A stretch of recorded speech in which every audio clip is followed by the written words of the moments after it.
Veľa aut sa označuje pojmom ako nesmrteľné. Niektoré právom, niektoré menej, ale faktom je, že ak si nájdete v slovníku cudzích slov pojem nesmrteľnosť, nájdete tam fotku Peugeotu 504 pick-up niekde v Afrike. My sme však na Slovensku a tak vám dnes predstavím 504 pick-up v slovenských podmienkach. Ukážem vám, ako dobré to auto je a aké je hlavne praktické. Cieľ je úplne jasný, pretože dnes využijeme praktickú stránku 504, jej nosnosť a teda hlavne korbu. No a pýtate sa, že na čo? Presne na toto. Tieto palety totižto musím naložiť na korbu a odniesť. Momentálne som na Boroch, kde sú tieto palety uložené. No a s pomocou 504 prepravíme všetky tieto palety na novootvorenú pobočku TÜV Süd STK na Rybničnej vo Vajnoroch v Bratislave, pretože tam sa bude konať už tretie pokračovanie automobilovej show Volant TV na cestách. Keď je STKčka konečne bez stresu. Navštívte niektorú z našich staníc. Začneme samozrejme takýmto rukavicami, pretože je tam kopec triesok. Otvoríme si auto. Inak zaujímavé je, že táto korba celá nie je tak robená ako v tých moderných autách, pretože väčšinou tam tento spodok je z takého tvrdeného plastu, ale toto je originál, ten plech, ktorý tam je pekne nastrekaný na čierno. Čiže aj toto, čo tu vidíte po ľavej, po pravej strane, to už sú originál tie plechové blatníky. Ak sa pýtate, že na čo nám toto vlastne bude, tak tieto dreva, nimi sa budú zakrývať inšpekčné jamy, takže vy vlastne môžete úplne bezpečne na tej show chodiť aj ponad ne a toto bude medzi autami, ktoré tam budú odstavené. Pamätám doby, keď som to aj ľahšie vedel zdvihnúť. Cieľom je absolútne nepoškodiť toto krásne auto, tento krásny stav. Naložíme iba toľko dreva, koľko sa tu reálne zmestí, bezpečne potom to ugurtňujeme a vyrazíme smer Vajnory. Ale ešte predtým samozrejme dáme aj na spodok takýto krycí kartón, aby sme tu v žiadnom prípade nedoškrabali, lebo toto už nie je úplne pracovné auto, toto je auto, ktoré robí majiteľovi radosť. Ešte by to možno chcelo nejaké fajné disky, ale inak akože fakt peknom stave je to auto.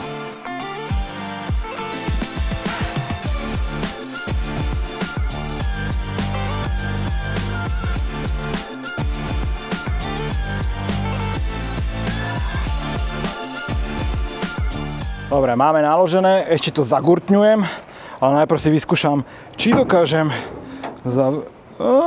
pozrite sa na to.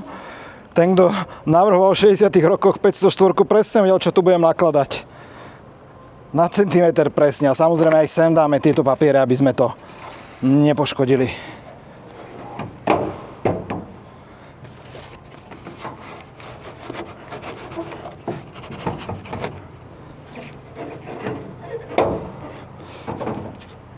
Tadá! Ako víno.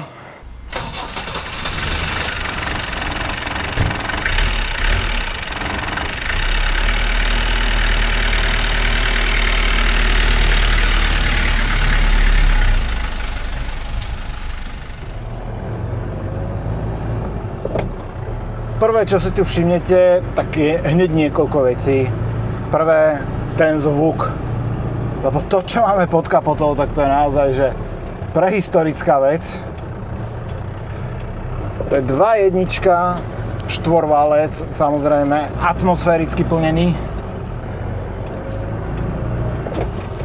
Druhá vec, to radenie pod volantom.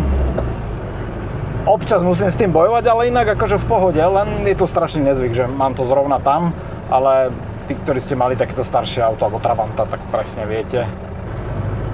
Tretia vec, ktorú si všimnete, je môj taký dosť priamený posled a ono je to aj cítiť. Dlhé cesty v tomto asi veľmi nie, a inak toto je oficiálne trojmiestne auto, takže traja by sme sa tu dokázali tiesniť. No a štvrtú vec, ktorú si všimnete, že ja tu nemám žiadne spätné zrkadlo v strede, mám len takéto dve tykadielka po stranách, ktoré sú naozaj že veľké ako dlaň. Keďže máme vzadu náklad, tak opatrne, opatrne. Ale inak sprevodované to je celkom dobré, lebo veľmi rýchlo tam nahádžete tie všetky kvality, no keď hovorím všetky, tak sú až 4. Ono je to dosť na to, keď idete pomaly, ale ako náhle idete teraz, sa chystám ísť na bratislavský obchvat, tak tam pôjdem nejakých 70, viacej nie. A je to také, že LTT. Ono sa sem dávalo naozaj, že plejada motorov. Ak sa bavíme o dízloch, tak ste tu mohli mať 1.9, 2.1 alebo 2.3, my tu máme teda ten zlatý stred. Tak toto auto vládze, musím povedať, že nie je to úplne nejaký zdochliak. Problém je samozrejme, že na tom 4. kvalte vy veľmi rýchlo prídete na tú rýchlosť, keď je to už nekomfortné, lebo ten motor začína húčať, je tu dosť veľký hukot. 2, vidia, tu mám len 2.20. 3, a za chvíľku už tam dám 4 a skončil som. Ale inak toto je presne ten zvuk nekonečná, ktorý sa mi páči. 4 a už nemám kam radiť. Tých 60-70 naozaj je tu taká takže maximálna rýchlosť. No ale povedzme si ešte niečo o histórii tohto auta, lebo to je tiež mega zaujímavé. Peugeot 504 prišiel na trh v roku 68, v 69. sa hneď z neho stalo európske auto roka. Naozaj na tú dobu to bol veľmi progresívny dizajn. Keď si pozriete predchodcu, to bol Peugeot 404, tak ten vyzeral naozaj ako staré auto. Ale 504 bolo veľmi moderné, veľmi pekné auto. Vyrábala sa v tých najrôznejších karosárskych variantoch, aké si viete predstaviť. Naozaj, že vo všetkých. Sedan, kombi, coupé, cabrio, dodávka, no a samozrejme nakoniec aj tento mega úspešný a obľúbený pick-up.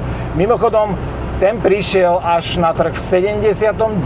teda 10 rokov po predstavení tohto auta, keď už z neho bol naozaj že bestseller, tak Peugeot sa snažil ešte z neho vytlcť čo najviac, takže predstavil aj túto karosárskú variantu, ktorá nakoniec zabezpečila nesmrteľnosť tomuto autu, pretože, a teraz sa podržte, 504 sa vyrábala v Nigérii až do roku 2006. V Afrike je toto auto extrémne populárne. Naozaj v celej Afrike, v celom Blízkom východe. Dodnes, keď tam prídete, vidíte tam 504 nastrojené, fungujúce, pracujú, boli postavené presne na ťažkú prácu a to tam robia dodnes. Z tohto pohľadu to bol naozaj že úspešný automobil. Snažil som sa dopátrať aj k nejakým číslam, že koľko sa ich vlastne vyrobilo týchto aut.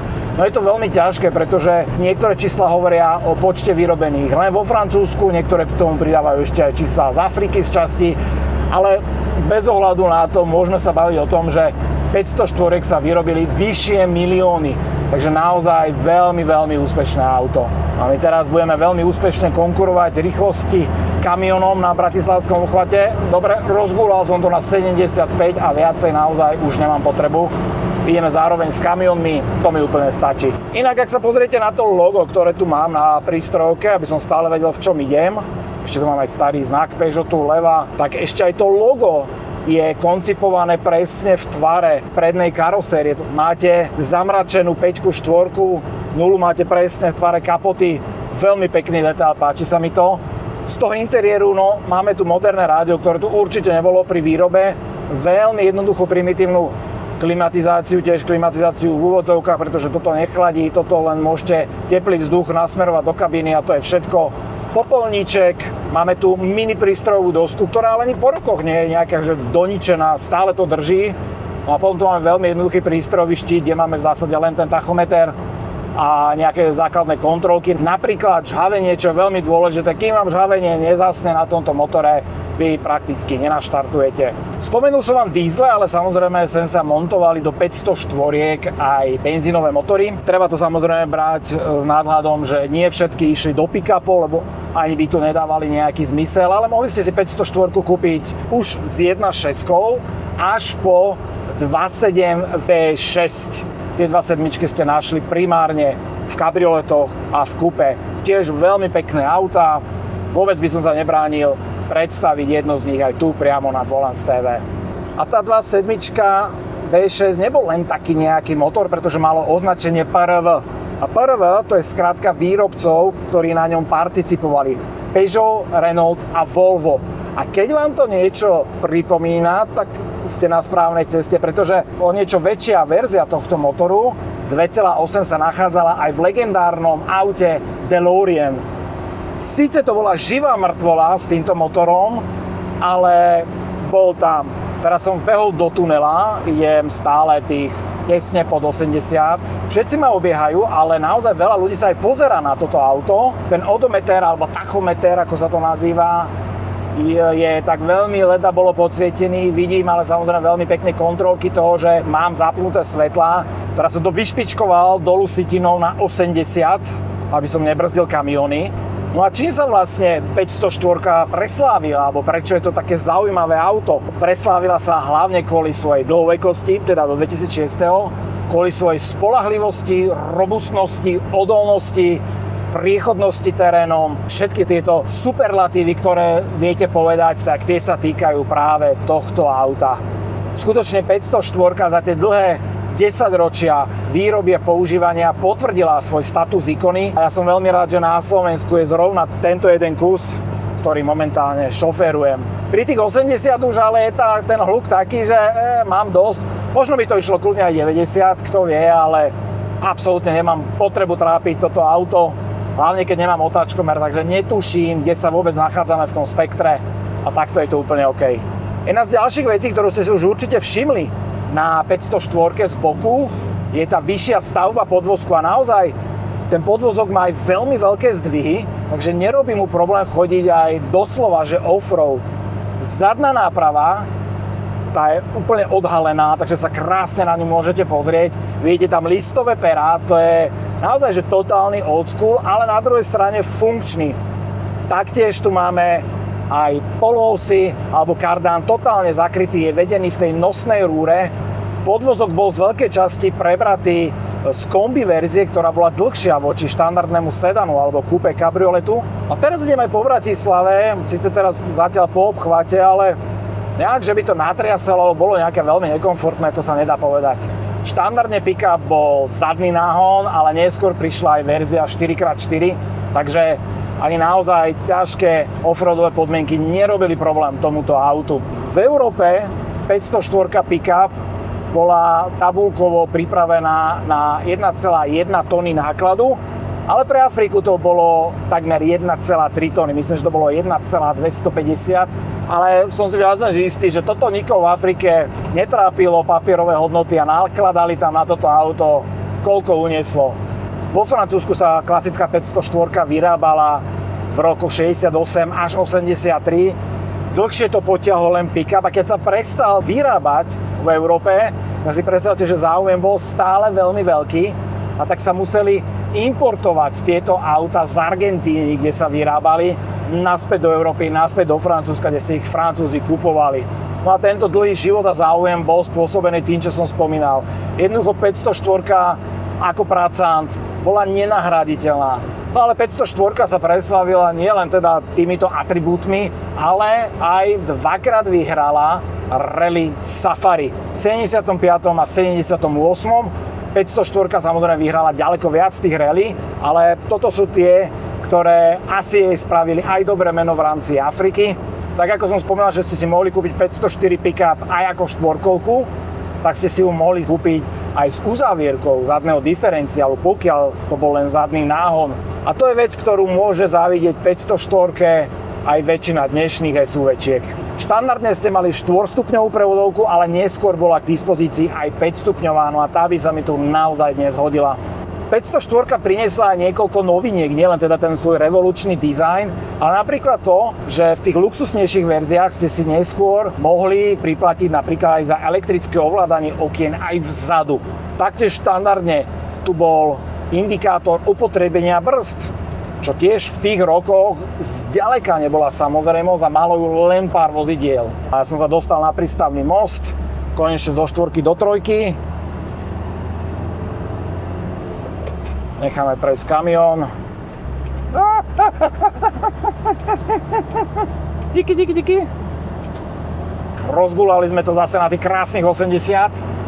Výhľad na Bratislavu.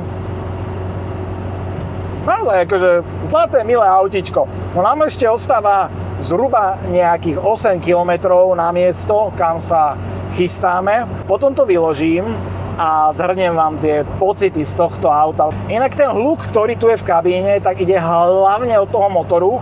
Ani nie je tak aerodynamika, ale od motoru Je to lepšie ako v Škode Favorit, kde ste mali naozaj pocit, že ten motor je tuto pri vás, ale asi veľa odhlučnenia tu nenájdeme. I keď máme tu akože takýto luxusnejší koberec, samozrejme tu v strede ide tunel na kardan, takže ten chudák, ktorý sedel v strede vedľa vodiča, tak musel, nielenže bol sploštený z obidvoch strán, ale ešte aj nohy mal, že bol jak také kurá na bidielku. V tomto pick-upe žiadne elektrické okno nemáme, máme poctivé kľúčky, poctivý manuál. Fú, ale idem asi 15 minút a už ma začína chrbát bolieť z tejto polohy. Tuto tie sedačky vyzerajú celkom mäkko, aj sú také mäkké, ale sú strašne do takého pravého uhlu. Naozaj, že trestná lavica. Inak by ma zaujímala celkom aj spotreba, ale absolútne netuším. Ručička si tak voľnomyšlienkársky poletuje okolo stredu stále, takže ťažko povedať. Dobre, navigácia samozrejme nie je zabudovaná, ale ktorú som si zobral so sebou, mi ukazuje 7 minút do cieľa, takže hneď ako tam dorazím, vyložíme tieto drevá a poviem vám moje pocity z tejto jazdy.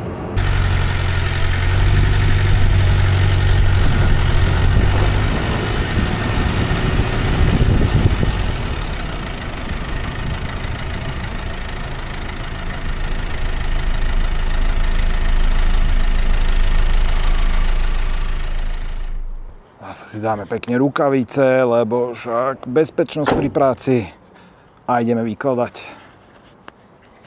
Trošku som sa bál napríklad, že či sa tá zadná časť neotvorí, ale perfektne, všetko držalo ako malo, nič nie je doškrabané. Tu máme papier. Auto to nie je zlé, vyzerá to dobre, ja si to viem naozaj predstaviť, ešte aj dnes chodím na také zrazy youngtimerov. Tie tvary sú stále veľmi, veľmi pekné. Tá predná časť má to taký dobrý postoj, zdravý. Akože parádne kolesa tomu dať a to auto by urobilo veľa, veľa slávy na tých zrazoch. Dobre, poďme to vyložiť a potom si to nejako zhrnieme. Ježiš, strašne sa mi nechce. Ale že strašne.